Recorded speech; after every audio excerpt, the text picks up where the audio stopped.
अस्सलामुअलैकुम दोस्तों, कैसे हैं आप सब। मैं ज़मीना फ़याज़ एक बार फिर आपके साथ तो मैं शुरू कर रही हूँ dark love saga season 3 of bloody love by Wahiba Fatima part 26। ज़िंदगी के खूबसूरत तरीन 22 दिन मक्का व मदीना की ज़ियारतों, इबादतों और रहमतों के बीच गुजार कर आज उन्होंने वापसी के लिए रुखसत सफ़र बांधा था। पाकिस्तान वापसी की फ़्लाइट में बैठकर दिया के चेहरे की हवाइयाँ उड़ी हुई थी। वो जाते वक्त भी यूं ही खौफज़दा थी, मगर अर्शन ने उसे बातों में लगा लिया था। अब भी वो उसकी जानिब मुतवज्जा था, मगर जानबूझकर उधर उधर देखा। दिया, ये जो सामने सीट पर लड़की बैठी है वो मुझे बहुत ज़्यादा घूर रही है, क्या करूं?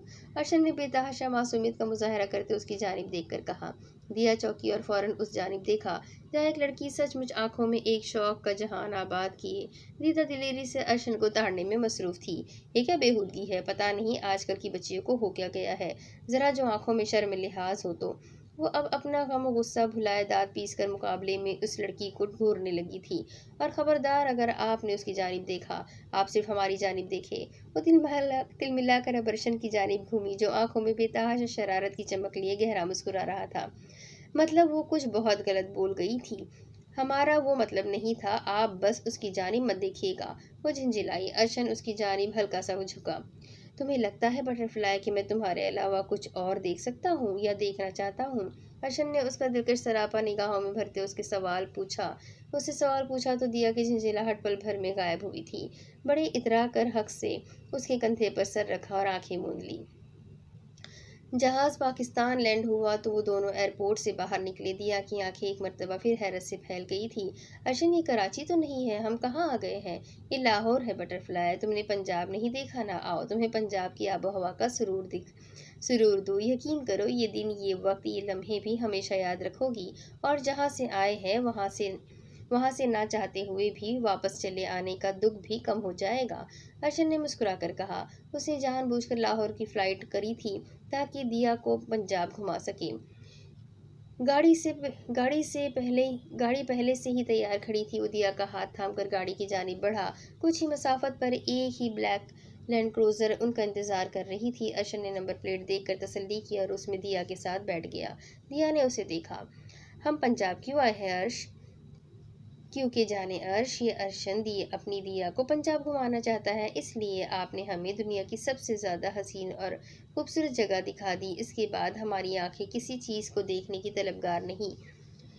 अर्शन गहरा मुस्कुराया। तो क्या हुआ, हम अपना दिल बहलाने को कुछ दिन यहाँ गुजार सकते हैं ना? और फिर वहीं जाना है जहाँ से आए हैं, तो कुछ दिन अपनी ज़िंदगी के नाम और क्यों? वो उसे प्यार से अपने सीने से लगाता बोला तो वो आंखें मूंद गई। कुछ ही देर की मसाफत के बाद गाड़ी नहर से थोड़ा आगे पीसी होटल में रुकी थी, जहां दिया अर्शन का स्टे था। गाड़ी ने पार्किंग में ब्रेक लगाई तो अर्शन ने शीशे से बाहर देखा। जब ड्राइवर बोला, sir we have reached PC hotel, Arshan ने हाँ में सर हिलाया। Sure, you have to take keys of your rooms from counter and will call you them. Sure sir. Driver ने आकर उनका दरवाज़ा खोला। अर्शन दिया का हाथ पकड़कर नीचे उतरा और अंदर की तरफ बढ़ा। पीसी होटल के अर्ज से होकर जैसे ही वो अंदर एंट्रेंस में दाखिल हुए, दिया का मुंह खुला का खुला रह गया। वो बेतहाशा खूबसूरत और 5 स्टार होटल को सिर्फ टीवी और बड़े बड़े लोगों के लिए बुक किया जाता था। उसने अक्सर सुना था बचपन में कि कराची और लाहौर में पीसी होटल में क्रिकेटर्स और पॉलिटिकल इंतज़ामिया या फिर बड़े बड़े एक्ट्रेस आकर रहते हैं। आज हम यहाँ रुकेंगे? उसने मज़ीद हैरानी से पूछा तो हर्षन ने लब दबाया। उस मासूम के लिए ये पहली दफ़ा था, मगर इस जल्लाद के लिए नहीं। नहीं मेरी जान, तुम्हारी और मेरी फूफी का घर है ना, वहाँ रहेंगे। यहाँ हम इस होटल की लाइटें देखने आए हैं, हर्षन ने साफ शरारती अंदाज में बोला तो दिया ने उसे घूरी से नवाजा। आप साफ कहें ना कि आप हमारा मजाक बना रहे हैं, न कि इन होटल्स वालों का। दिया उसे एक अदद मुक्का रसीद करके धीमे से बोली तो वो लब दबा गया। अच्छा सॉरी, बहुत मासूम हो तुम यार। जाहिर है यहाँ आए हैं तो यहीं रहेंगे, है ना? मालूम है हमें, हम तो बस आपको टेस्ट कर रहे थे। वे कदा से बोली तो अर्शन अशश कर उठा। तो मुझे कमरे में जाकर टेस्ट करना, बेशक हर एक टेस्ट करना मेरी जान। यहाँ टेस्ट करना कहीं भारी ना पड़ जाए। अर्शन ने उसके कान में जानलेवा सरगोशी की कि वो बौखला कर रुख मोड़ गई। काउंटर से अर्शन ने कमरे की कीज ली और की कॉरिडोर की जानिब बढ़ा। दिया का हाथ थाम रखा था तो दिया उसके पीछे चल दी। वो लिफ्ट के जरिए कमरा नंबर 22 में आए और आकर फ्रेश हुए। दिया ने घूमकर सारा कमरा देखा। क्या हुआ बटरफ्लाई, तुम क्यों पूरे कमरे में उड़ती फिर रही हो? वो उसे पूरे कमरे में घूमता देखकर बोला, अर्शन ये कमरा तो बहुत अच्छा है और कंफर्टेबल भी, खरीद ले बटरफ्लाई। अब इतने भी बेवकूफ़ नहीं है हम कि आप हमें इस तरह की बातें सुनाएं। उसकी बात पर अर्शन कहा लगाकर हंस दिया और उसकी कमर में हाथ डालकर उसे खुद से लगाया। तुम्हें किसने कहा तुम बेवकूफ़ हो? वो उसकी छोटी सी तीखी नाक को उंगली से टच करता बोला। वो मुस्कुराई, आपकी बातों ने। वो भी उसी के अंदाज में उसके नाक को पकड़कर बोली। वो गहरा मुस्कुराया। यू नो वॉट बटरफ्लाई, वो मधोशी भरे लहजे में बोला। दिया को करंट लगा। 1 महीने बाद वो शायद ऐसे लहजे में वापस आया था। क्या? यही कि तुम मेरे लिए हर बीवी की तरह सरदर्द हो। वो लब दबाकर बोला। दिया को आग लगी। अर्शन, वो ऊंचा चिल्लाई और उसकी गिरफ्त तोड़ती जाकर बेड पर बैठ गई। जाए अर्शन, हमें आपसे बात ही नहीं करनी, चले जाए यहाँ से, आप बहुत बुरे हैं आप। वो रोने वाले अंदाज में बोलने लगी। अर्शन बौखलाया और फौरन उसके सामने आकर बैठा। Hey butterfly, don't you dare to waste time, हाँ वेस्ट देम, वो वेस्ट देम। वो उसकी आंखों के किनारे से आंसू अपनी उंगली के पोरों पर लेकर बोला। फौरन पीछे ढकेल दो इन्हें, फौरन। आपके लिए सरदर्द है ना हम अर्श? तुम्हें लगता है? वो उसे दोबारा कमर से थाम कर खुद से लगाता हुआ बोलने लगा, इतना करीब कि अर्शन की गर्म सांसों ने दिया का चेहरा झुलसाया। तो बोला क्यों आपने? अर्शन ने शिकायत अर्शन ने शिकायती निगाहों से देखा उसे। वो गड़बड़ा गई। चीटिंग, दिया कुलस कर बोली। हाउ, कैसे? गलत बात है आपने बोली, नाराज हो के हमें देखना चाहिए, आपको नहीं। आपने हमें सरदर्द क्यों बोला? हिम्मत कैसे हुई आपकी? उसके सीने पर मुक्के बरसाती बोली। वो मुस्कुराया। अच्छा अच्छा, सॉरी बाबा सॉरी, तुम तो मेरे लिए बासे फ़ख्र, बासे मुस्कुराहट हो, अल्लाह का हसीन तोहफा हो। उसके माथे पर लब रखता अकीदत से बोला। दिया मुस्कुराई। आहा नहीं, आप हमारे लिए बासे फ़ख्र हैं। हमें अपने अर्श पर ढेरों फ़ख्र है कि आप हमारे लाइफ पार्टनर हैं, और तो और हमारे इतने प्यारे दोस्त बचपन से ही है। Oh thank you, thank God butterfly, तुमने माना तो। मैं तुम्हारा बचपन से दोस्त हूँ। हमने इनकार कब किया था? वो नरूठेपन से बोली।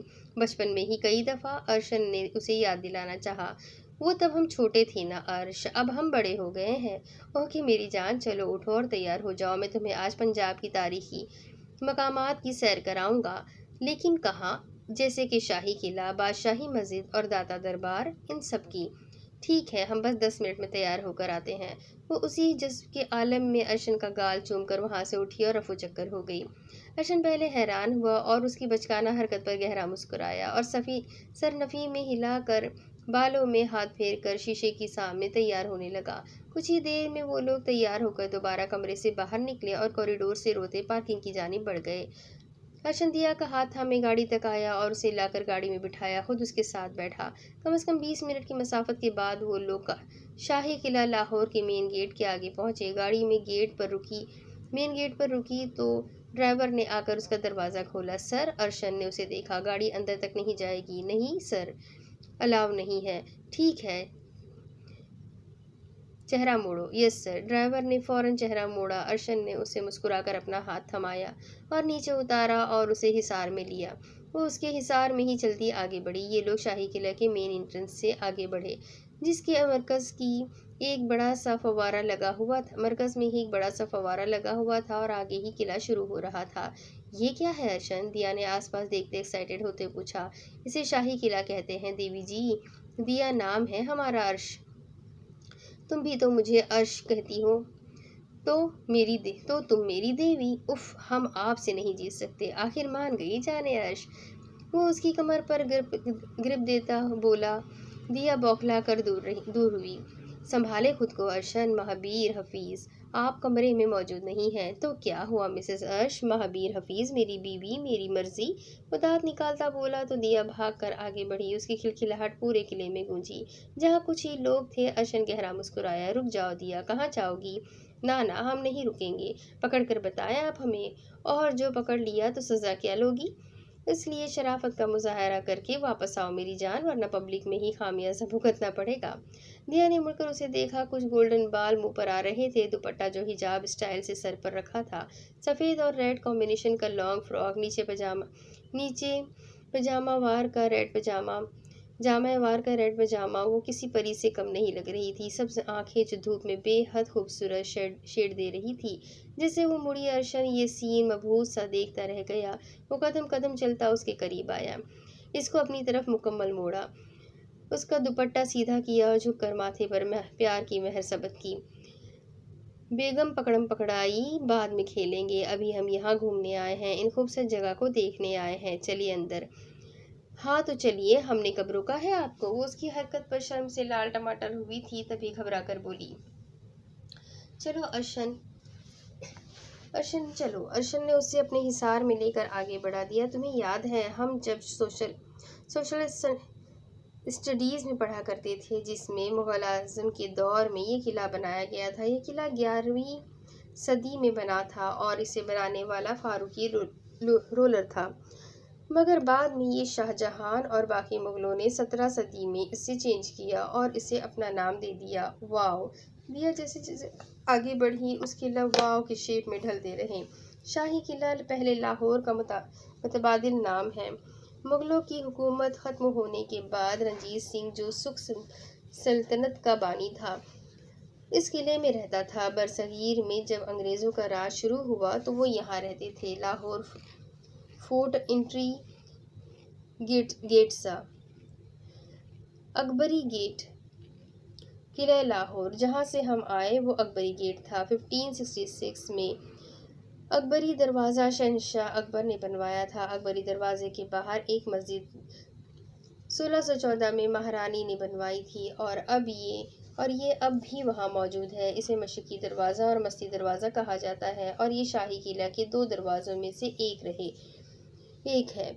किला लाहौर या शाही किला लाहौर 20 हेक्टर पर फैला हुआ है और 21 यादगारों पर मुश्तमिल है। ये इस वक्त वजूद में आया जब मुग़लिया सल्तनत ख़त्म हो गई।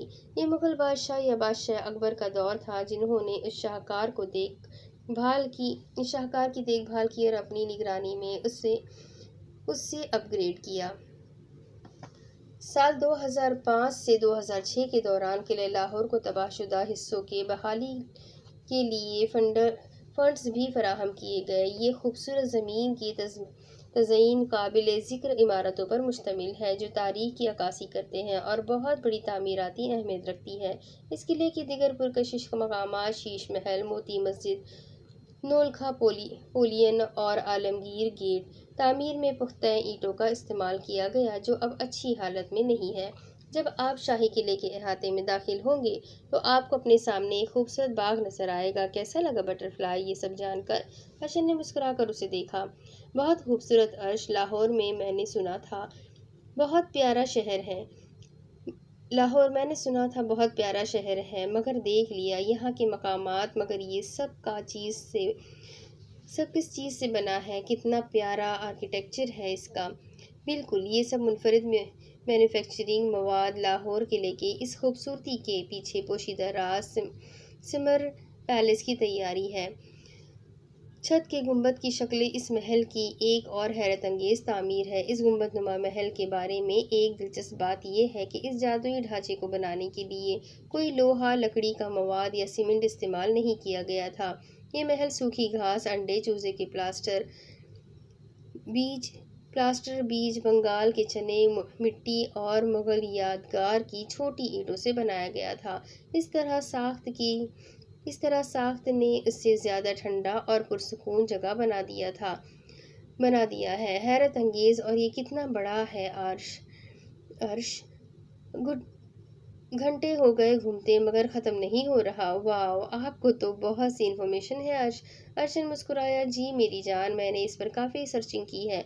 एक बेहतरीन गाइड तो बन ही सकता हूँ, खासकर तुम्हारे लिए। दिया ने उसकी चमकती आंखों की शरारत समझकर हाँ में सर हिलाया और एक दफ़ा फिर उसके अर्ज पर बाहर सहन में घूमी। अर्शन ने मुस्कुरा कर उसे देखा। क्या हुआ बेगम, आपने यहीं रहने का इरादा कर लिया है क्या? आगे नहीं जाना? आगे कहाँ अर्शन? अब हम चलेंगे दाता दरबार, लाहौर की सबसे मशहूर दरगाह हज़रत दाता अली हजवेज़ी का दरबार। हाँ, हमें वहाँ जाना है, हमें देखना है वो कैसा है। Let's go. वो लोग वहाँ से निकले और गाड़ी में बैठकर दाता दरबार की जानिब बढ़े।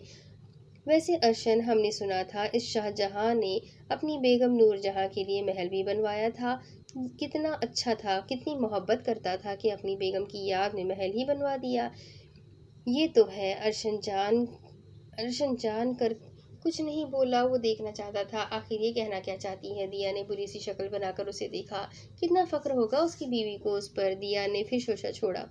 होगा, मुझे क्या। वैसे आजकल के शौहर कहाँ हैं ऐसे कि अपनी बीवियों के लिए महल बनवा दे।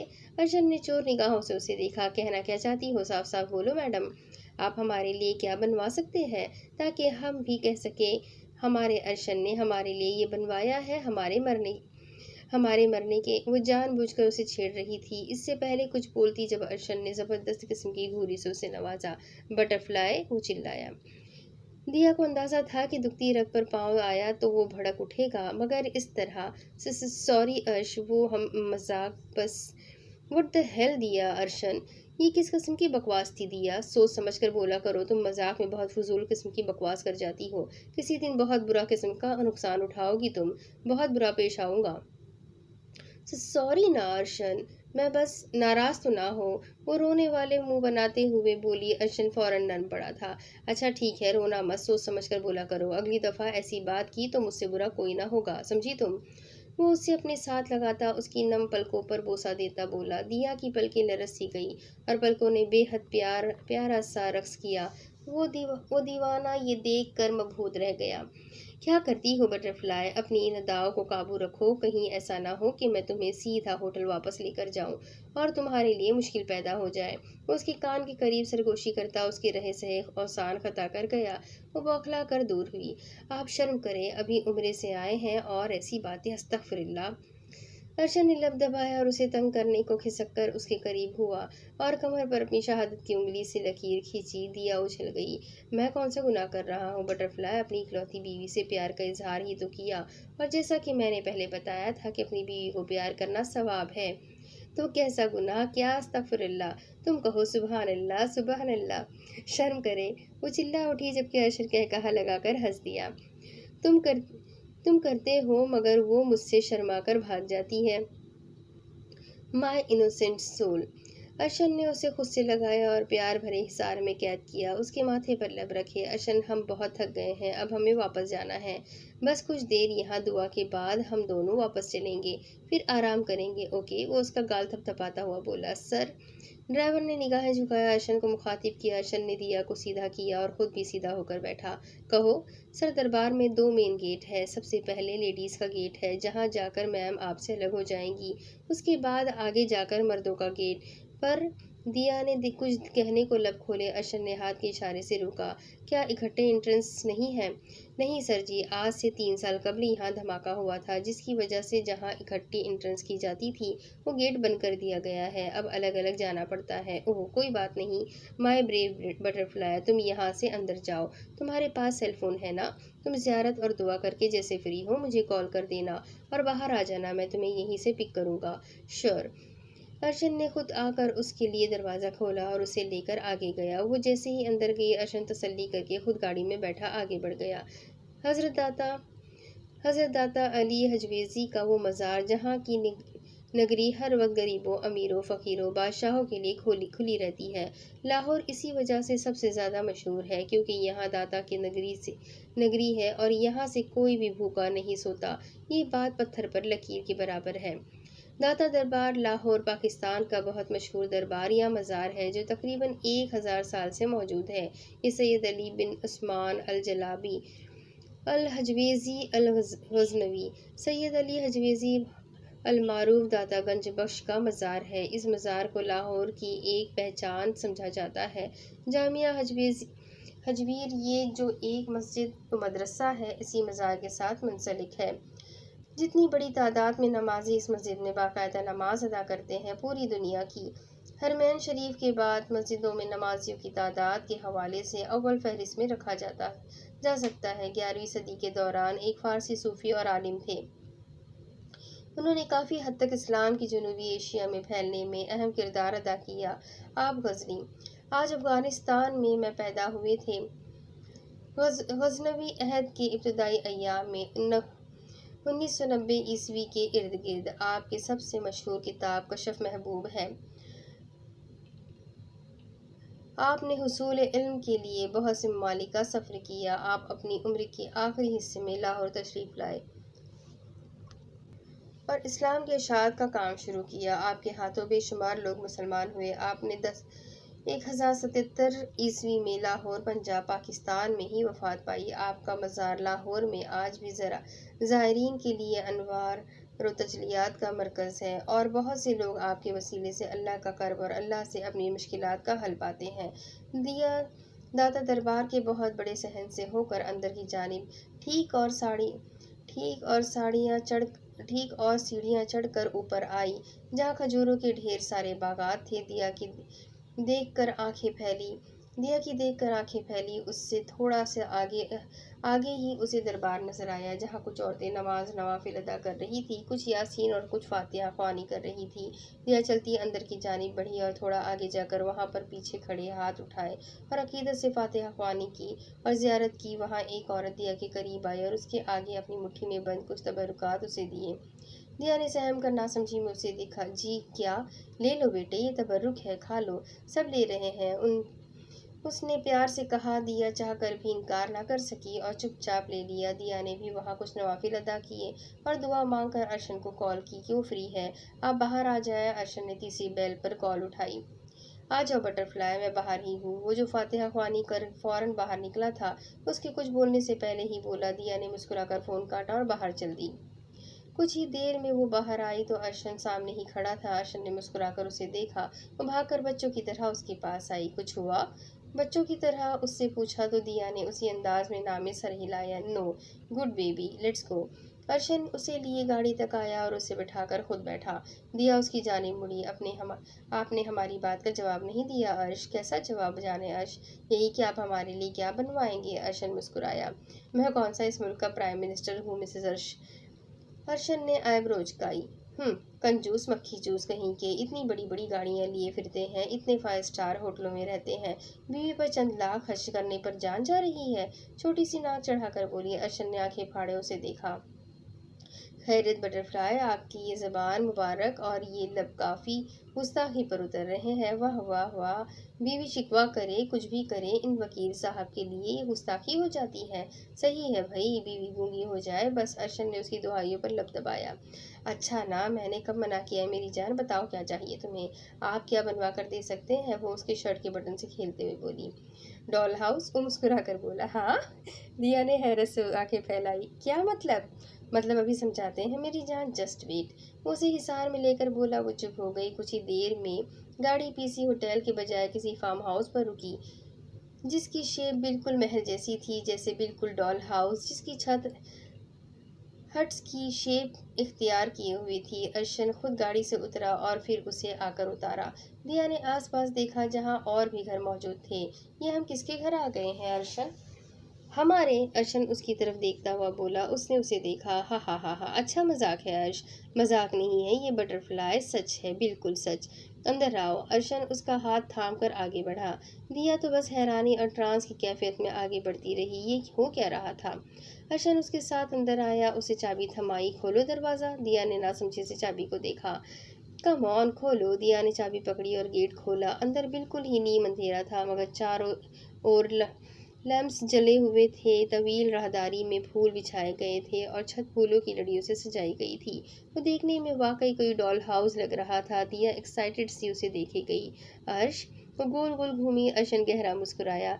ये तो बिल्कुल वैसा घर है जैसा कार्टून में पिंक प्रिंसेस का होता था, और मैं विश करती थी हमारा ऐसा घर हो। अर्शन उसकी याददाश्त पर मुस्कुराया। बिल्कुल, और तुम जिद भी किया करती थी मुझे, तुम्हें यहाँ जाना है और उस घर में रहना है। यस, वो गर्मजोशी से उसके गले में बाहों का हार डालते हुए बोली। अर्शन ने उसके माथे पर लब रखी। पसंद आया? बिल्कुल, लेकिन ये है किसका? हमारा। कैसे? और लाहौर में? मैंने बहुत पहले ये जगह ली थी और फिर तुम्हारे लिए बिल्कुल वैसा घर बनवाया जैसा तुम चाहती थी। सिक्योरिटी वजूहात की वजह से मुख्तलिफ शहरों में हमारे ठिकाने और मुख्तलिफ किस्म की बिल्डिंग्स हैं। कहीं कोई कारखाना की शक्ल में, तो कहीं कोई ट्यूशन अकेडमी, लेकिन ये खालिस मैंने अपनी बटरफ्लाई के लिए बनवाया, सिर्फ तुम्हारी ख्वाहिश के मुताबिक। फ्यूचर में हम अपने बेबीज़ के साथ यहाँ रहने आया करेंगे। वो अपने बियर्ड उसके नरम गाल पर फेरता बोला। वो मुस्कुराई। I love you Arshan, I really love you. वो आंखों में मोहब्बत का जहां समोए उसे बोली। अर्शन गहरा मुस्कुराया। आई लव यू टू मेरी जान। अर्शन ने उसकी कमर को सहलाया और माथे पर प्यार किया। यह आंसू मत आने दिया करो वरना। उसी खुशी में भी आंसू बहाने की तैयारी करते देख वो झिंझिलाया। नहीं, हम नहीं रो रहे। वो फौरन से खुद को कंपोज करती बोली। अर्शन मुस्कुराया। चलो आगे। वो उसे उन फूलों से भरी राहदारी से लेकर अंदर आया जहाँ एक प्यारा सा कमरा था जो वाकई किसी रानी और राजा का लगता था। शीशों से बना दरवाज़ा और फर्श जो चमक चमक कर रहा था। कमरे में फर्श पर पड़े जगह जगह कुछ गुब्बारे और फूल, बेडशीट पर पड़े फूल और सामने दीवार पर लगी बचपन की दिया अर्शन की एक फ़ोटो जो शायद स्कूल के टैबलेट में किसी टैब्लो में ड्रामे करते वक्त बनी थी। जब दिया हीर और अर्शन रांझा बना था, दिया ने उस कमरे को देखा और फिर पिक्चर को। जहाजी साइज गोल बेड सामने पड़ा, बड़ा सा ड्रेसिंग और तो और 50 इंच की बड़ी बड़ी सी एलसीडी पर जहाँ कोई और ही जहाँ आबाद था। दिया मबहूस सा ये मैजिकल सीन देखे गई और फिर इस पिक्चर्स के पास आई। ये तुम्हें याद है बटरफ्लाई, ये कब की पिक है? दिया ने गौर करना चाहा मगर दिमाग धुंधला सा हो रहा था। कोई बात नहीं, याद करो जब हमने एक डेब्यू किया था एनुअल फंक्शन में, जब तुम हीर बनी थी और मैं रांझा, हमने एक प्ले किया था। दिया को फौरन उसे वो सब याद आने लगा और उसने अर्शन को देखा। यस, हमें याद है और हमने डांस भी किया था। टीचर्स को भी हम कितने अच्छे लगे थे। बिल्कुल वही, अर्शन ने मुस्कुराकर कहा। अर्शन अर्शन की मदहोश निगाहें उसके सरापे का तवाफ करती बोली। आप जानते हैं, आप हमारे लिए जज़ा है। आप हमारे लिए अल्लाह का तोहफा है। आप हमारे लिए बेहद कीमती और हमारी ज़िंदगी है। वो उसके माथे पर मोहब्बत की मेहर सबत करते हुए बोली। अर्शन का हाथ खुद ब खुद मुस्कुराते उसकी कमर के गिर्द लिपटा था। और आप हमारे अर्श हैं, हमारा फ़ख्र, हमारी जान। अर्शन गहरा मुस्कुराया। अब की बार दिया के लबों ने उसकी आंखों को छुआ। अर्शन ने खुद में सुकून उतरता महसूस किया। और तुम मेरे लिए, मेरे जीने की वजह और मेरी ज़िंदगी का कुल असासा हो बटरफ्लाई। तुम्हें मैं खुद से थोड़ा सा भी दूर करूँ, मेरी सांसें थम जाती हैं, मेरी जान पर बनाती है। तुम्हारे बगैर इतना अरसा किस अजियत मुसीबत और तकलीफ़ में मैंने गुजारा, ये मैं जानता हूँ। मुझसे वादा करो, तुम कभी मुझसे दूर नहीं रहोगी। अर्शन का लहजा गहरा था। हम आपसे वादा करते हैं अर्शन कि हम आपसे कभी दूर नहीं होंगे। अपनी ज़िंदगी की हर सांस आपके नाम करेंगे। हमारी ज़िंदगी में आने वाले सबसे पहले और आखिरी इंसान हैं आप। हम आपसे इश्क करते हैं बेतहाशा। अर्शन उसके एतराफ़ पर गहरा मुस्कुराया था। आज वो बेहद सुकून में था। और तुम मेरी दीवानगी, मेरा जुनून, मेरा इश्क हो दिया अर्शन। तुमने अगर मुझसे मेरी सांसें यानी खुद को दूर किया तो अपना अंजाम मेरे हाथों पाओगी दिया। दिया ने अब की बार उसकी थोड़ी पर लब रखे क्योंकि उसकी गिरफ्त में बेतहाशा सख्ती दर आई थी। हमें मंजूर है अर्शन महाबीर। अर्शन ने अपना हाथ जज्बा और मदहोशी के आलम में उसकी गर्दन पर रखा और उसके लबों पर झुका। इतने महीने और दिनों की प्यास बुझाने लगा। इस लम्स में शिद्दत थी, अकीदत थी, पागलपन था, उसका इश्क था। बहुत पाकीज़गी थी इस गुर्बत में। बहुत बेचैन था उसकी गुर्बत और इस गदास वजूद को खुद में समाने के लिए। कुछ ही देर वो उसे बेहाल करता दूर हुआ और उसका घबराया हुआ रूप देखकर मुस्कुराया। दिया ने उससे दूर होना चाहा मगर वो अपनी गिरफ्त मजबूत कर गया। ना ना, मेरे जज्बात जगाकर मुझसे ही दूर, मोहब्बत भी हमसे, शर्माना भी हमसे। Not fair dear wifey. और वो उससे अपनी बाहों में भरता अपनी टाई की नॉट लूज करते बोला। दिया घबराई। अर्शन, मेरी जान। जान निसार करने वाला लहजा था। नहीं। वो उसके तेवर देखकर घबराई। कम ऑन दिया, मेरी पाकीज़ा मोहब्बत को महसूस करो। इस इश्क को अपनी रगों में दौड़ता हुआ महसूस करो। यकीन मानो, सुकून पाओगी। उसके माथे पर प्यार करता उस पर मुकम्मल दस्तरस इख्तियार करने लगा। दिया ने उससे अपना आप छुड़ाया और अपनी उथल पुथल होती सांसों को संभालती आंखें मूंद गई। वो मुस्कुराता हुआ उसकी पुश्त पर आकर बैठा और उसे कंधों से थामा। अर्शन ने उसके कंधे पर अपने दहकते लब रखे तो दिया कसमसाई और उसके हाथों पर मजबूती से अपने मखमली हाथ रख दिए। अर्शन ने उसका रुख अपनी जानिब घुमाया और उसके चेहरे का एक एक नक्श चूमा। अर्शन, होटल नहीं जाना? वो घबरा गई। नो, वो तो तुम्हें वैसे घुमाने के लिए ले गया था, ये सरप्राइज़ देने के लिए। सामान मंगवा लिया है। अब सब कुछ भुलाकर ज़रा मुझे इस मदहोशी में डूब जाने दो। अर्श, अर्शन ने उसकी लबों पर उंगली रखी और उसके कान की लौ को लबों में दबाया। दिया ने मजबूती से उसकी शर्ट मुट्ठियों में जकड़ी। अर्शन की एक बेबाक हरकत ने उसके 14 तबक रोशन कर दिए थे। दिया ने घबराकर उसके सीने में चेहरा छुपाया। अर्शन ने उसे खुद में भीजा। वो उसे महसूस करती अपना आप उसके हवाले कर गई और सुकून से आंखें मूंद गई। अहान कमरे में दाखिल हुआ था। रात के तकरीबन 11 बज चुके थे। वो कमरे में दाखिल हुआ तो वो बेड पर औंधे मुंह लेटी अपनी मम्मा से वीडियो कॉल पर महुए गुफ्तगू थी। अहान ने उसी की जानिब देखा। इसी वक्त असावरी ने आंखें उठाकर उसकी जानिब देखा। निगाहों से निगाहों का तसादुम हुआ। वो जो बहुत ब्रेव और बोल्ड बनी फिरती थी, एक ये मकाम था जहाँ पर वो इन सब्ज आंखों की झील में डूब जाने के खदशे पर सर तपा लरस जाती थी। शर्मो हया की सुर्खी ने चेहरा गुलाल किया तो पलकों की झालर गुलाबी आरज़ू पर साया फिगन हो गई। अहान उसके यूं घबरा कर पलके झपकाने पर गहरा मुस्कुराया और खामोशी से ड्रेसिंग की जानिब चला गया। ड्रेसिंग से अपना ड्रेस लेकर वो वॉशरूम चला गया। असावरी ने अपने मम्मी पापा से ढेर सारी बातें करके उन्हें अलविदाई कलमात अदा किए और फ़ोन रख दिया। गर्दन मोड़कर उसे देखा तो वॉशरूम से पानी गिरने की आवाज़ें आई। वो दबे कदमों उठी और जाकर ड्रेसिंग में छुप गई। अहान शावर लेकर टॉवल से बाल रगड़ता बाहर आया तो हैरान हुआ। मैडम बेड से सिरे से गायब थी। उसने इत्मीनान से बाल खुश्क करके बालों में ब्रश किया। कमरे की मेन लाइट ऑफ करके साइड लैम्प जलाकर बेड पर नीम दराज हो गया।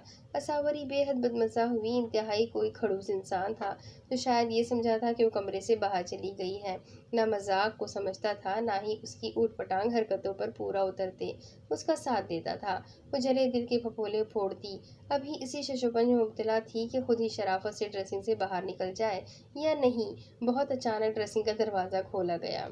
पकड़ लिया। वो जानबूझकर उसके कान में चिल्लाया। असावरी इस अचानक हुए हमले से 2 फीट ऊपर उछली। एक चीख हलक से बरामद हुई। वो उछल कर जमीन पर सिजदा रेज होती जब अहान ने उसकी पतली होती हुई हालत को देखकर एक जोरदार कहकहा लगाया और उसे कैच करके अपने बाजू में संभाल लिया। वो उसे यूं हंसते देख बुरी तरह तिलमिलाई थी। तभी सीने पर मुक्के बरसाए। अहान, बहुत बुरे हैं आप। ऐसे कोई किसी को डराता है जैसे आपने मुझे डराया? अगर मुझे कुछ हो जाता तो? खुली सांस के साथ वो मुश्किल बोल पाई। वो उसे बाजुओं में भरे बेड तक लाया था। ऐसे कोई उठपटांग हरकतें भी तो नहीं करता सावरी अहान माहिर खान, जैसी तुम करती हो। और तुम्हारे छुपने का मकसद क्या था?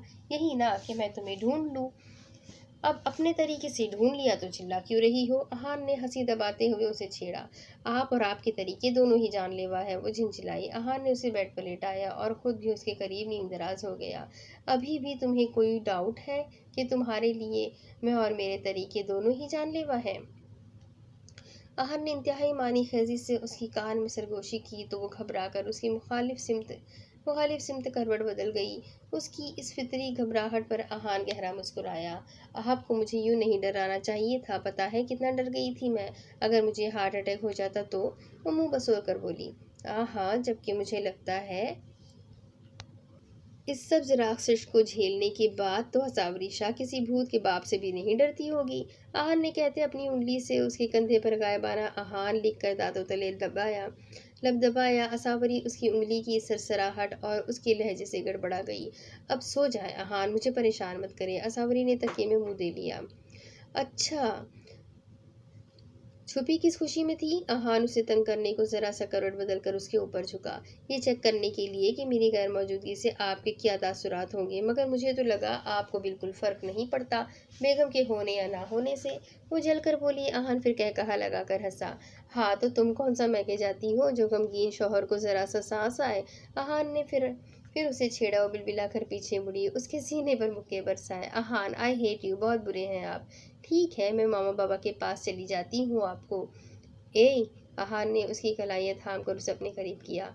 तुम्हारे वजूद की दिल फरेब महक मेरी रूह में बसी है, जिसे पहचान कर मैंने तुम्हें ढूंढ भी लिया। तो मुझे तुम्हारे होने ना होने से फ़र्क नहीं पड़ेगा। बाकी खबरदार कहीं जाने की बात की तो। कितना खुश नसीब हूँ मैं, बेगम को मैं अकेले जाने की झंझट से आज़ाद। वाह, वैसे भी मुझे हर वक्त इंटरटेन करने वाले इस कार्टून के बगैर मेरा कहाँ गुजारा है भई। वो जो उसकी शुरू वाली बातों से सरशार होकर मुस्कुरा रही थी, उसके एंड वाले शोशे पर फिर मचल गई। छोड़े मुझे, गो टू डैश। मुझे आपसे बात ही नहीं करनी, यू सब सड़ियल राक्षस। वो झिंझिलाई और उससे अपने आप को छुड़ाने की कोशिश की। वो हंसे गया। तब अहान ने मजीद उस पर गिरफ्त मजबूत की। दैट्स नॉट फेयर आसी, खुद जितनी मर्जी उटपटांग हरकतें करती फिरो, और जब हम पर भी इस छोटे से कार्टून का रंग चढ़ने लगा तो मुझे आपसे बात नहीं करनी। अहान आज जाने कौन से मूड में था जो हल्का सा झुककर उसकी छोटी सी नाक को चुमा, मुसलसल उसे सच करने पर तुला था। अहान छोड़े मुझे, मैं तो कार्टून हूं ना, जाकर अपने लिए कोई खूबसूरत सी लड़की ढूंढ ले। वो झटपटाई। नहीं, मुझे तो यही कार्टून ही अपील करता है, अब इसके बगैर गुजारा नहीं, वैसे भी इंटरटेनमेंट की आदत हो चुकी है।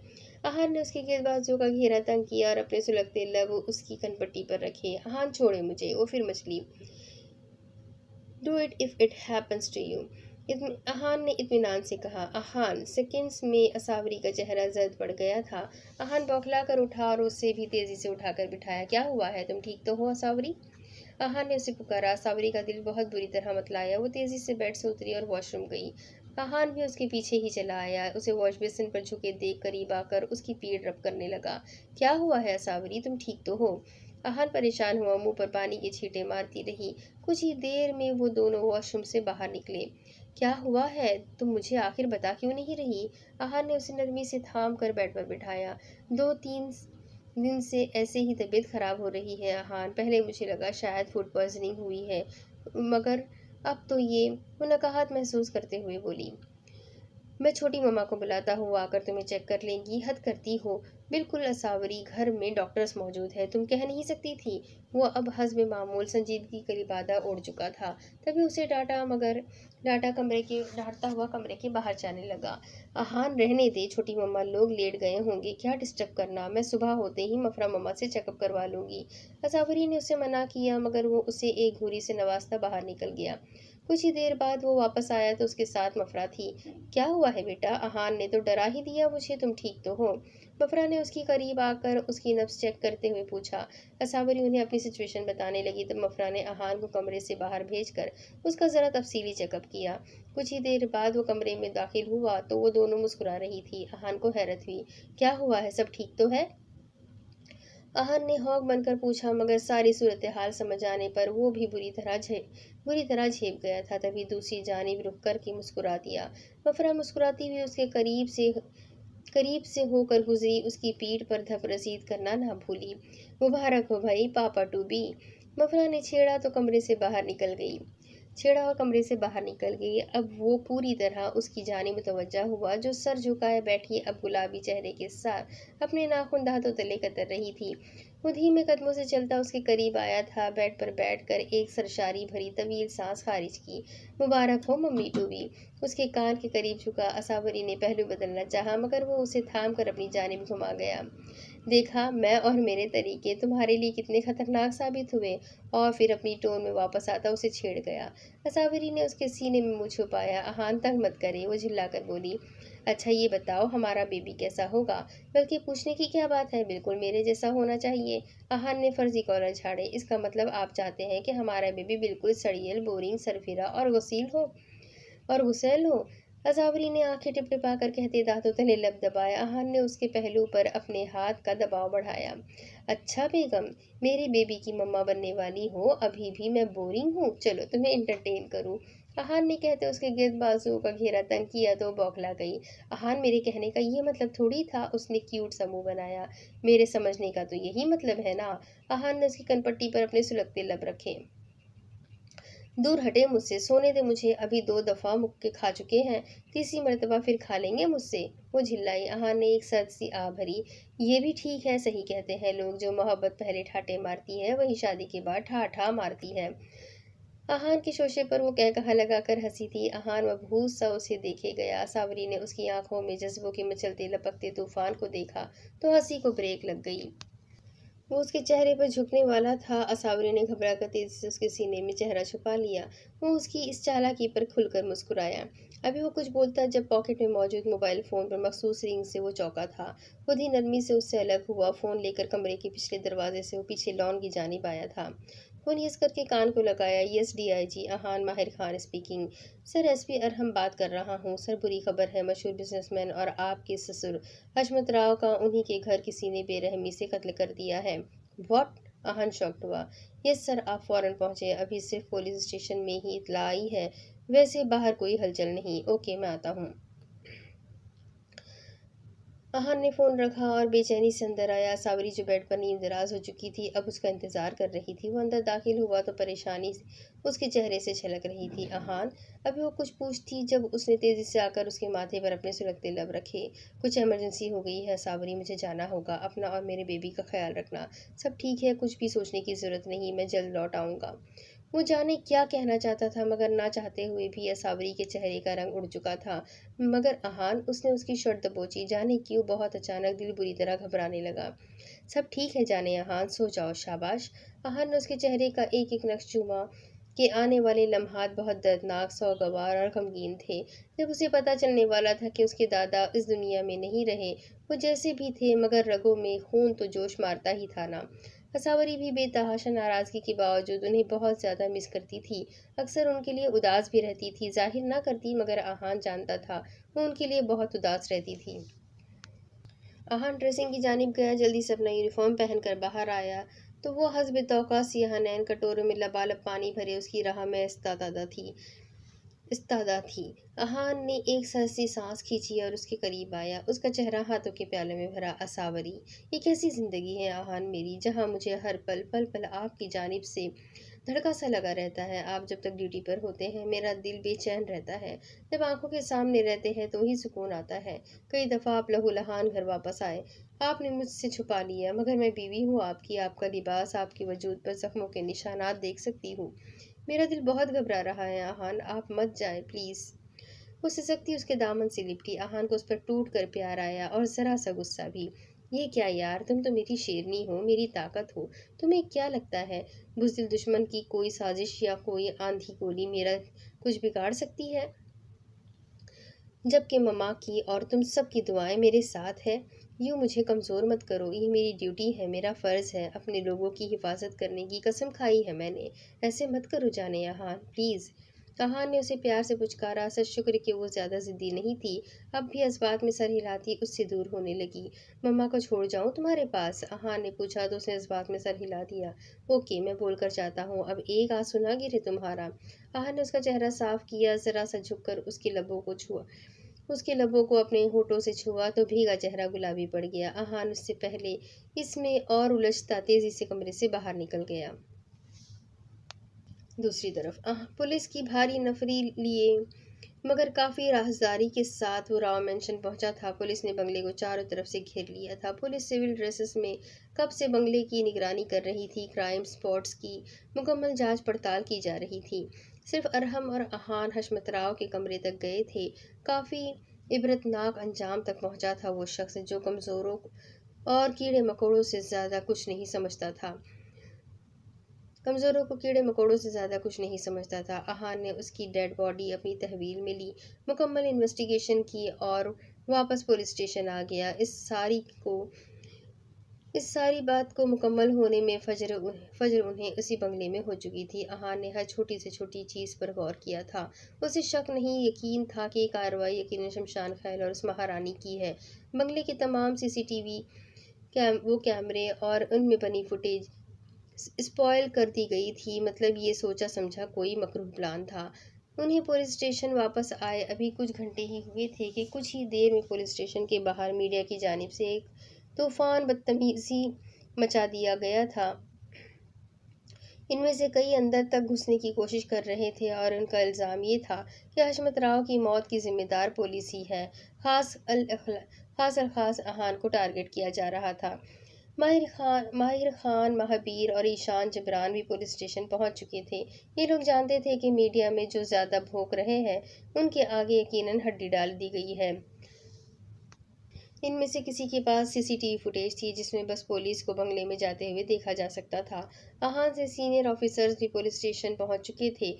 काफ़ी हंगामा आराई होने लगी तब मीडिया सियासी असर रसूख के दबाव और सीनियर्स के दबाव की वजह से उसे इस केस की इन्वेस्टिगेशन तक सस्पेंड कर दिया गया था।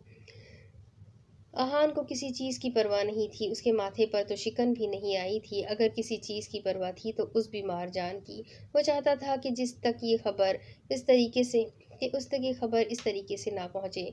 महाबीर के बैकअप के इशारे पर वो लोग पुलिस स्टेशन से निकल आए थे। महाबीर उसकी कब्ल इस वक्त गिरफ्तारी के बेल के पेपर सीनियर्स के मुंह पर मार आया था। आहान बस जल्द से जल्द घर घर पहुंचना चाहता था। दूसरी तरफ वो शर्माई लज्जाई सी इस वक्त सबके बीच बैठी थी। रोहा चटाचट उसका चेहरा चूम रही थी। रवाहा चटाचट उसका चेहरा चूम रही थी। उस सब उसी के कमरे में इस वक्त मौजूद थे। मम्मा, कमरे में बैठे बैठे मेरा दिल उब गया है, मुझे बाहर जाना है। उसने रवाहा से कहा तो सब हंस दिए। तब वो सब के साथ लाउंज में चली आई। सब अपने अपने काम में मसरूफ हो गए और पिंकी दादू ने हज़ मामूल लाउंज की दीवार की एलईडी पर न्यूज़ चैनल लगा लिया। मगर सामने से जो सुनने को मिला, सावरी ने अपनी जगह से उठकर खड़ी हुई थी। फटी फटी आंखों से स्क्रीन की जानिब देखा।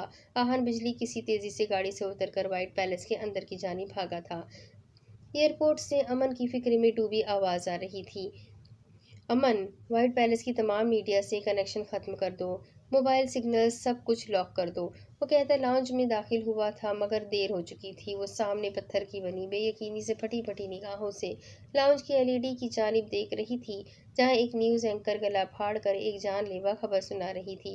नाज़रीन, हम आपको बताते चले कि पाकिस्तान के मशहूर सियासी शख्सियत मिस्टर हशमत राव का कल रात बेरहमी से कत्ल कर दिया गया है और कत्ल का इल्ज़ाम उन्हीं के दामाद मिस्टर डीआईजी अहान माहिर पर लगाया जा रहा है, जिसकी वजह से उन्हें सस्पेंड भी कर दिया गया है।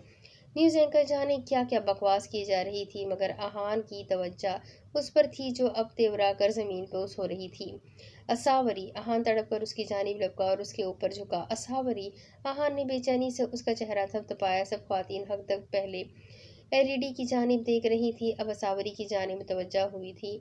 उसे बेहोश होते देख सबके हाथ पांव फूल गए थे। अहान ने उसे बाजू में भरा और कमरे में ले गया। वो सब जो अभी हॉस्पिटल जाने के लिए रेडी हो रहे थे। जबरान, मफरा और ईशान ने उसे चेक किया था। उसने बहुत अचानक बहुत ज़्यादा स्ट्रेस लिया था, तभी हवास खो बैठी थी। अब सब उसके इर्द गिर्द इकट्ठे थे। रवाहा मुसलसल रोए जा रही थी, जबकि सब खामोश थे कि जानते थे ऐसी सिचुएशन तो कई मरतबा वाइट पैलेस फेस कर चुका था। वो होश में आने के करीब थी। अहान सब की जानिब मुतवज्जा हुआ। आप लोग प्लीज़, मुझे अकेले में बात करनी है असावरी से। वो शर्मिंदगी के मारे बमुश्किल ही बोल पाया, मगर अब उसे हर हाल में उसे समझाना था, इस बारे में उसकी सोच जानना था। सब खामोशी से बाहर चले गए। एक रवाहा थी जिसके चेहरे से परेशानी छलक रही थी। मम्मा, आप बिल्कुल फिक्र मत करें, मैं सब ठीक कर दूंगा, आहान ने कहा तो रवाहा ने इस बात में सर हिलाया और वो भी बाहर चली गई। आहान काफी देर इंतजार करता रहा, तभी वो कसमसा कर होश में आई थी। अपने सर को थामा और उठ बैठी। फिर वो जानलेवा अल्फाज याद करके और आहान की अपने पास मौजूदगी महसूस करके फूट फूट कर रोती। आहान ने दांतों तले अपने लब कुचले। वो काफी देर तक आंसू बहाती रही। आहान ने ये रुका दरिया बह जाने दिया। रो रो कर उसकी हिचकी बन गई थी। आहान अब परेशान हुआ था, तभी गिलास में पानी भर कर लाया और उसके मुंह को लगाया। जबरदस्ती उसे 2 घूंट पानी पिलाया। असावरी ने डबडबाती निगाहों से उसकी जानिब देखा। मैं सिर्फ ये जानना चाहता हूँ असावरी, तुम्हें मुझ पर एतबार है कि ये मैंने नहीं किया? अहान ने पूछा तो वो खामोश रही, जिससे अहान को बहुत अजियत हुई। असावरी, मैं तुमसे कुछ पूछ रहा हूँ, तुम्हें मुझ पर ट्रस्ट है? अहान ने उसे बाजू से थामा तो उसने धीरे से इस बात में सर हिला दिया। मगर असावरी के मगर कहने पर अहान की फिर सांस अटक गई। क्या मगर असावरी, बिला झिझक जो कहना है कहो, आहा ने संजीदगी से कहा। मगर आपका गुस्सा, वो बोलकर सिसक पड़ी। उसकी सांस फूलने लगी थी। आहान बेचैन हुआ। इस हालत में उसकी सांस फूलना कुछ अच्छा साबित नहीं होता। इधर मेरी तरफ देखो, आहान ने उसकी चिन थाम कर अपनी जानिब में तवज्जो किया। 1-2 माह पहले मैंने तुमसे वादा किया था कि अब मैं अपने गुस्से पर कंट्रोल रखूंगा। इसके बाद से तुमने कभी भी मुझे गुस्सा करते देखा है? सोचना भी मत कि मैं तुमसे किया अपना वादा तोड़ सकता हूँ। आहान के कहने की देर थी जब उसके सीने से लिपट कर अब अपना काम गलत करने लगी थी। अना को साइड पर रखकर कभी कभी एक दूसरे के खदशात दूर करके अना अपने पास रख लिया करे और रिश्ता बचा लिया करे। किसी जख्म को मंदमिल करने के लिए वक्त सबसे बड़ा मरहम होता है। 1.5 माह गुजर गया था। असावरी के मम्मा पापा पाकिस्तान आए थे। उनका आहान की जानिब झुकाव और केस वापस लेने पर मीडिया ने बहुत ज़्यादा तूफानी बदतमीजी मचाया था। जल्लादों को इशारा आया था कि वो इस मामले में खामोशी इख्तियार किए रखे। इसीलिए ना आहान ने मीडिया को कोई बयान दिया था, ना दोबारा ड्यूटी ज्वाइन की थी। केस बीच में ही लटक गया था और इन्वेस्टिगेशन जारी थी। आहान इन दिनों असावरी का बेहद ख्याल रख रहा था, जिसकी वजह से काफ़ी हद तक वो संभल चुकी थी। असावरी अपने कमरे में थी जब बाहर कुछ हलचल सी महसूस हुई। आहान भी बाहर ही था। मगर तभी वो अंदर दाखिल हुआ था। असावरी, दिया, अर्शन वापस लौट आए हैं, अहान ने कहा तो वो मुस्कुरा दी। अहान ने उसका हाथ थामा और उसे लिए बाहर निकल गया।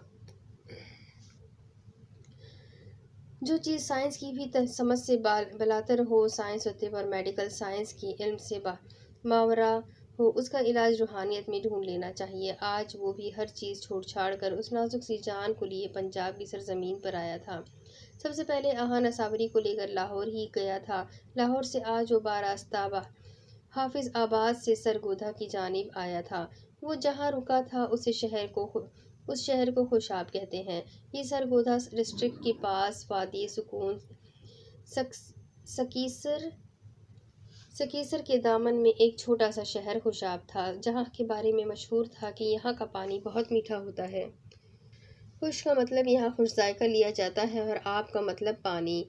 ये शहर खुशाब के नाम से मशहूर है। शहर के मज़ाफ़ात में एक छोटी सी दरगाह थी जिसे बादशाह दरबार कहते हैं, जहाँ पर उन्होंने स्टे किया था। आजकल लोगों ने दरगाहों और पीरी फ़कीरी के नाम पर जो कारोबारी अड्डे खोल रखे थे, वहाँ उस पर चीज़ पर उस चीज़ से बलातिर ऐसी असली करामात वाली जगह भी थी, जहाँ से अल्लाह के हुक्म और नूरानी इल्म से अक्सर बीमारों को शफा भी मिलती थी।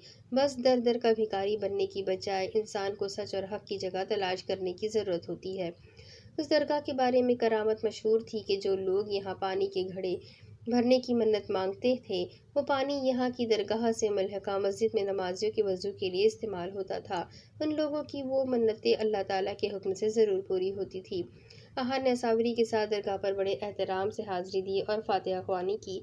दरगाह का मुतौली उन्हें दरगाह के जद्दी पुश्ती फ़कीर बाबा जी के पास लेकर गए, जिन्होंने असावरी को पर्दे में ही रहने का हुक्म देते हुए दूर से दम किया।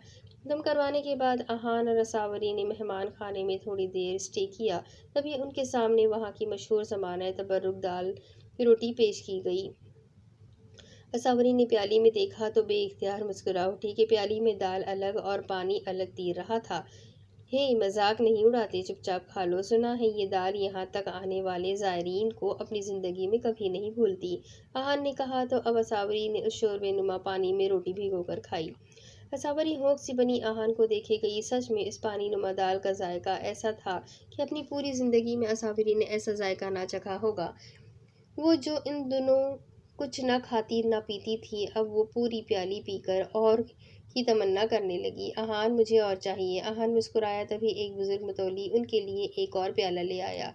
बुजुर्ग ने असावरी के सर पर हाथ रखा। अल्लाह ताला शिफा दे बेटी, नेक नसीब हो, नेक औलाद से नवाजे। बुजुर्ग ने दुआ दी और चला गया। असावरी की आंखें हैरत से फैल गई। अहान, इन्हें कैसे पता कि मैं आसी कुछ चीज़ें क्यों कैसे जैसी चीज़ों के काम से मावरा होती है, जिनके बारे में ज़्यादा सोचना नहीं चाहिए। हमारे लौटने का वक्त हो गया है, अब जल्दी करो। अहान ने उसे नरमी से समझाया। वो खामोशी से खाना खाने लगी। ढेर सारी दुआएं और नेक तमन्नाएं लेकर वो वापस हिंद के लिए लौटे थे। दूसरी तरफ मौसा की किसी गैर मामूली चीज़ से आंख खुली थी। अमन, प्लीज़, आजिज़ाना सा लहजा इख्तियार किया, क्योंकि वो बड़े सुकून से बैठ के करीब चेयर की पुश्ते टेक लगाए बैठा उसे फुर्सत से निहारने में मसरूफ़ था। मौसा को पाकर भी एक उस शख्स की जुनून खेज़ी और दीवानगी थी जो कम होने का नाम नहीं ले रही थी, बल्कि दिन ब दिन लम्हा ब लम्हा उसमें इजाफा ही होता चला जा रहा था। अब भी वो जाने कब से बैठा उसे देखते हुए उसके उठने का इंतजार कर रहा होगा।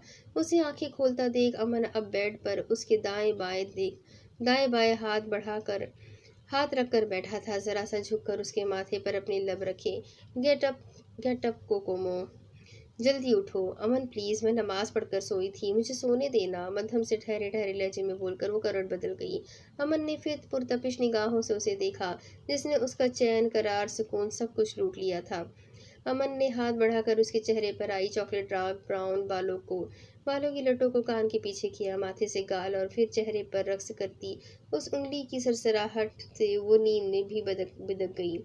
अमन, उसे नींद में से पुकारा और फिर करवट बदलना चाही, मगर अब की बार अमन ने उसकी कोशिश नाकाम बनाते हुए उसके कमर के गिर्द बाजू लपेट कर उसे अपनी जानिब खींचा और खींचकर सीने में भींच लिया। वो सुबह सुबह उसके जारहाना तेवर से फिर गड़बड़ाई थी। अमन, वो बोल नहीं पाई थी, ना अमन ने उसे बोलने की इजाज़त दी थी। अमन उसकी सांसों को अपने सीने में उतारने लगा। उसकी कुर्बत में वो यूं ही होश उड़ा बैठता था। वो जब करीब होती तो दिल करता कि उसे सांसों में जितना करीब रखे, और जब दूर होती तो दिल यही चाहता कि आंखों के सामने हो। वसल के इन लम्हात के लिए उसका बरसों का मुंतज़िर तश्ना इश्क था, जो मोहब्बत के जाम से सैर होने का नाम ही नहीं लेता था। अब वो दुनिया भुलाए इंतहाई नरमी से उसे छूकर महसूस कर रहा था। उसने उसकी सांसों को जरा सी आज़ादी बख्शी तो मुअज़्ज़ा ने एक गहरा सांस भरते उसी के सीने में चेहरा छुपा लिया। अमन का हाथ उसके पहलू की नरमाहट महसूस करने लगा। वो इतने में ही जी जान से लरजने लगी। इतनी सी कुर्बत भी नाजुक तबीयत पर गिरा है? अमन ने उसकी जान की लो को लबों में दबाते हुए पूछा, उसके कान की लो को। मुअज़्ज़ा ने उसकी शर्ट कंधों से अपने हाथों में दबोच ली, तब वो एक गहरी घटा की मानंद उसके वजूद पर काबिज हुआ था। मुअज़्ज़ा तकिए पर नीमदराज थी, अब बेहद करीब उसकी सांसों के मध्यम तरन्नुम और दहकती तपिश को अपने चेहरे पर महसूस करती हुए उससे निगाहें मिलाने की बजाय अपनी आंखें बंद कर गई थी। अमन ने नरमी और शिद्दत मोहब्बत से उसका माथा चूमा। अमन के लबों ने उसके हाथ से बाजू और फिर कंधे तक का सफ़र किया। आपने हॉस्पिटल नहीं जाना क्या? लरजते कांपते उसके लबों से ये चंद अल्फाज अदा हुए तो वो गहरा मुस्कुरा दिया। तुमने मुझे ऐसे अपने वजूद के इश्क में उलझा दिया है कि मैं कच्चे धागे से बनकर रह गया हूँ। कहीं और जाता भी हूँ तो लौट फेर कर वो तुम्हारे पास वापस चला आ जाता हूँ। अमन ने उसके कान में मधुर सरगोशी करके अपनी मनमानियाँ जारी रखी। मुअज़्ज़ा को खामोशी से अपना वजूद मुकम्मल तौर पर उसके सुपुर्द करना पड़ा। कुछ देर बाद अब अमन फ्रेश होकर बिल्कुल तैयार अब ड्रेसिंग के सामने खड़ा खुद पर परफ्यूम का छिड़काव कर रहा था। वो कसलमंदी से भी कंफर्टर में ही लेटी रही। वो आहिस्तगी से चलता बेड के करीब आया। जज़ा, क्लास लेने नहीं जाना? अमन ने झुककर उसके माथे से बिखरे बाल हटाए। अमन, मुझे मेरी तबीयत ठीक नहीं लग रही, आप जाए, आज मेरा छुट्टी करने का प्रोग्राम है, उसने सुस्ती से कहा। जज़ा, आई ओके? वो फिक्रमंद हुआ। कहो तो रुक जाऊं तुम्हारे पास? अमन ने उसके माथे पर हाथ रखकर टेम्परेचर चेक किया। नहीं नहीं अमन, आप हॉस्पिटल जाए, मुझे मालूम है आज आपका हॉस्पिटल जाना ज़रूरी है। मैं अपना ख्याल रखूंगी, प्रॉमिस। उसने कंफर्टर में से ही सस्ती से कहा तो अमन को लाख फिक्रमंद होने के बावजूद भी हॉस्पिटल के लिए निकलना पड़ा। उसके जाने के बाद वो मुश्किल उठकर बैठी, जिसे अपनी तबीयत काफ़ी दिनों से बहुत ज़्यादा ख़राब महसूस हो रही थी, मगर उसने किसी को बताया ही नहीं, ना किसी से शेयर किया था कि वो किस तकलीफ़ से गुजर रही है। दूसरी तरफ वो एक सर्जरी सरंजाम देकर ऑपरेशन थिएटर से बाहर आया था। बाहर निकलते ही एक पेशेंट की फाइल चेक करके वो अपने कैबिन में आया। फ़ोन उठाकर एक नंबर डायल किया था, जो कि दूसरी बेल पर रिसीव कर लिया गया। हुक्म सरकार। सामने से खजर ने शरारत भरे लहजे में कहा। आगे से अमन की फरमाइश ने खजर की रग ज़राफ़त को फड़का दिया। तभी वो मानी खजी से बोला, जानलेवा थी ख्वाहिश वरना वसल से इंतज़ार अच्छा था। बको मत, जो कहा है करो। अमन जानबूझकर बिगड़कर बोला ताकि वो मजीद न छेड़ सके। अमन ने फ़ोन रखकर दांतों तले लब दबाया। अपने आप की ही समझ नहीं आ रही थी ये आखिर उसके साथ हो क्या रहा था। इस दौरान उसे एक हफ्ते के लिए एक सेमिनार अटेंड करने इस्लामाबाद जाना पड़ा। ये चंद दिन भी वो हिज्र की सूली पर लटक कर दियार गैर में बमुश्किल गुजार कर आया था। सेमिनार अटेंड करके घर आया तो हॉस्पिटल में इमरजेंसी आन पड़ी थी। अभी इससे ढंग से मुलाकात भी नहीं हुई थी कि उसे हॉस्पिटल आना पड़ा। इस पर मतजाद ये कि आज भी वो क्लास अटेंड करने नहीं आई तो उसे हॉस्पिटल में खालीपन सा महसूस हो रहा था। कुछ दिनों से वो सुस्त सुस्त थी। आज फिर वो क्लास अटेंड नहीं करने नहीं आई थी, घर पर शिफा के पास ही थी। वो एक मुलाकात चाहता था, भरपूर मुलाकात। तभी खजर से एक फरमाइश कर डाली थी। भाभी जल्दी कीजिए प्लीज़। खजर उसके सर पर सवार उसके हाथ पाँव फुलाए दे रहा था। बौखलाई सी थी। एक तो तबीयत बोझल थी, दूसरा अमन की जानिब से मिलने वाला ये ऑर्डर कि अमन को उसके साथ किसी ज़रूरी सेमिनार में जाना है। शिफा ने उसे ब्राउन वेलवेट की कुर्ती के नीचे ब्राउन पजामा, जामेवार का ट्राउज़र और ऑर्गेन्जा के ब्राउन दुपट्टे के बॉर्डर पर वेलवेट की पट्टी पर गोल्डन काम वाला सूट पहनाया। कुछ ही देर में वो बिल्कुल तैयार थी। ब्राउन सैंडल के स्ट्रिप बांध रही थी जब खजर ने सर पर आफत मचाई थी। भाभी, और कितनी देर लगेगी? प्लीज़ खजर भाई, मुझे कंफ्यूज मत करें। अब वो रूहान से हुई थी और उसकी शक्ल देख खजर को बहुत ज़्यादा हंसी आ रही थी। ओके चले। वो खजर के साथ बाहर निकली। सर पर ब्राउन हिजाब था। वो इतनी तैयारी से सख्त नर्वस हो रही थी। उसका नर्वस होना बनता था कि उस शख्स की जुनून खेजियाँ तो आम तौर पर बर्दाश्त करना जो शेर लाने के मुतरादिफ था, कुजा कि वो इतने कील कांटों से लेस हो गई थी। वो लोग गाड़ी में बैठे। खजर ने गाड़ी व्हाइट पैलेस से बाहर निकाली। गाड़ी अपनी मंजिल की जानिब रवा दवा थी। वैसे भाभी, हमारे भैया आपके इश्क में गिट्टे गुड्डू तक निकम्मे हो गए हैं। खजर ने कहते दांतों तले लब दबाया। मौजा पहलू बदल कर रह गई। वैसे डॉक्टर साहब खुद धुआंधार किस्म के मरीज इश्क बन चुके हैं। खजर ने उसे फिर से छेड़ा। खजर भाई, हम सेमिनार अटेंड करने ही जा रहे हैं ना। अब इतना वक्त इन जल्लादों के साथ गुजार कर इतना तो वो उनको जान ही चुकी थी। तभी मशकूक लहजे में पूछ बैठी। खजर उसके अंदाज पर कहकहा लगाकर हंस पड़ा। मगर गाड़ी हॉस्पिटल में दाखिल हुई तो मौजा मजीद शक में मुब्तला हुई। खजर भाई, हम हॉस्पिटल क्यों जा रहे हैं? वो फिर मुतफक्किर हुई। अरे भाई, हॉस्पिटल से अमन के साथ जाएंगी या आप लोग दोनों अलग अलग तो नहीं जाओगे ना? खजर की आंखों में शरारत नाच रही थी। गाड़ी अपार्टमेंट की तरफ क्यों जा रही है?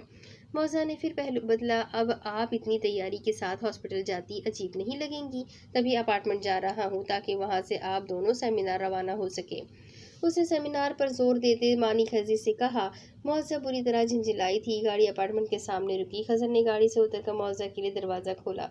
वो झिझकते हुए नीचे उतरी। मौजा ने खजर की जानिब देखा जो अपनी जगह पर जम गया था। अब अंदर जाएं, सोच क्या रही है?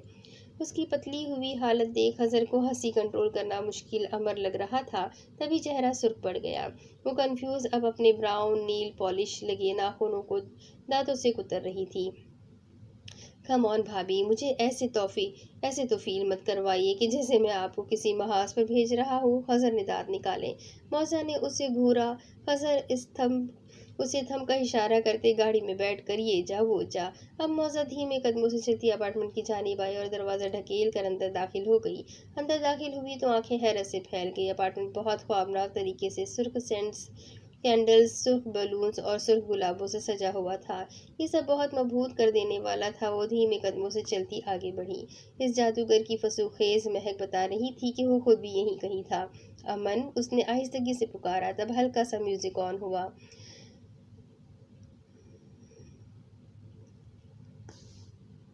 एक पंजाबी सॉन्ग चलने लगा और कुछ ही देर में वो किचन से लबों पर एक मशरीर मगरूर सी मुस्कुराहट लिए बाहर आया। हाथों में बेतहाशा खूबसूरत बुके था। वो उसे देखकर अपनी जगह जम गया। मुस्कुराना तक भूल गया। वो एकटक सांस रोके उसे देखे गया। मौसम बुरी तरह नर्वस हुई। खुद ही कदम कदम चलती उसके करीब आई। अमन, ये सब क्या है? उसने हैरानी से इधर उधर देख कर पूछा। तब वो होश में आया था। हमारी फर्स्ट ऑफिशियल डेट। और वो इसकी जानिब बुके बढ़ाता शरारत से मुस्कुराया। मौजा ने बुके थामा तो अमन ने हाथ बढ़ाकर उसे अपने करीब कर लिया। खजर भाई वाकई ठीक कह रहे थे। मौजा ने मुंह बनाया। क्या कह रहा था खजर? अमन ने मुस्कुराते पूछा। जानता था ना कि अगर खजर ने कुछ कहा होगा तो यकीनन कोई न कोई शोशा ही छोड़ा होगा। यही कि डॉक्टर साहब इश्क में निकम्मे हो गए हैं।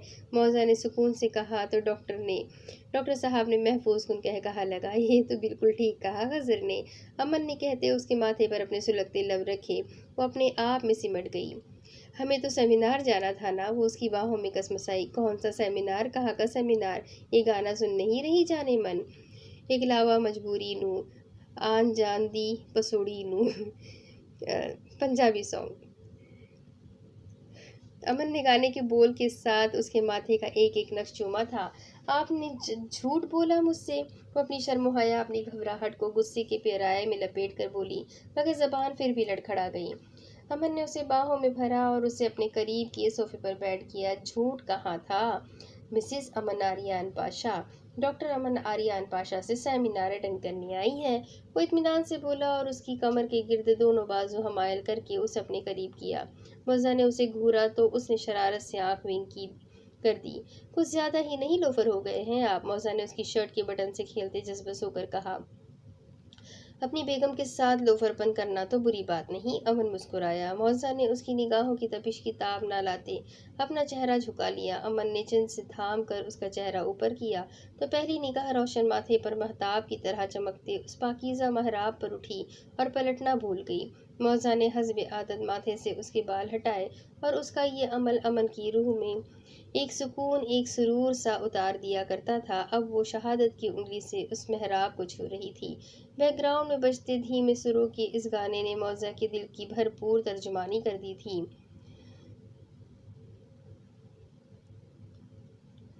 मौजा ने हल्का सा झुककर उस मेहराब को अपने लबों से मोतबर किया। अमन ने उसकी इस जुर्रत पर उसे अपने तरीके से एक बेबाक से इनाम से नवाजते उसकी सांसें अपनी सांसों में उलझाई थी। ये वो मकाम था जब मौजा का दिल पसलियों से सर पटकने लगा था। उसकी ये चाहतें थी, ये शिद्दतें जो नाकाबिले फ़हम थी, जो मौजा को किसी और ही दुनिया की सैर करवा दिया करती थी। अब भी उसका तनफ़्फ़ुस बुरी तरह बिगड़ चुका था। अमन नरमी से पीछे हटा तो मौजा ने उसके सीने पर सर रखकर आंखें मूंद ली। अब ये तो तय था, अब उसके बाद का तमाम वक्त सिर्फ और सिर्फ अमन का था। ये वक्त उसे उसी की कुर्बत में गुजारना था। अब इसके आगे की कहानी मैं आपको अगली किस्त में सुनाती हूँ कि आगे क्या होगा और कितनी किस्तें बनेगी। ये सब कुछ जानने के लिए मेरे साथ बने रहें। अगली किस्त में फिर मिलेंगे, तब तक के लिए अल्लाह हाफ़िज़।